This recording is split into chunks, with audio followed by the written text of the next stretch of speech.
નમસ્કાર દર્શક મિત્રો, વોઇસ ઓફ વડોદરા ન્યૂઝમાં આપનું હાર્દિક સ્વાગત છે।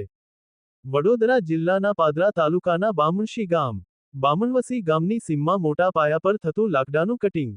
બોરસદ તાલુકાના પીપલાવ ગામના મુકેશભાઈ ઝાલા દ્વારા કરવામાં આવતું લાકડાનું કટિંગ રોજે રોજ હાઈવે પર હેરાફેરી કરતા મીડિયાના કેમેરાની નજરમાં કેદ। ટ્રેક્ટરનો નંબર GJ23CG 8712 તેમજ બીજા ટ્રેક્ટરનો નંબર GJCG23 8721 રોજે રોજ લાકડાના માફિયાઓ દ્વારા હાઈવે પર રાત્રિના સમયે રોજે રોજ હેરાફેરી કરી રહ્યા છે, જ્યારે મામલતદાર સાહેબની નિષ્કાળજી નજરે દેખાઈ રહી છે। એવું લાગે છે, અમારી અપીલ છે કે રાત્રિના સમયે લાકડાની હેરાફેરી કરતા માફિયાઓ પર કડકમાં કડક કાયદેસરની કાર્યવાહી થાય।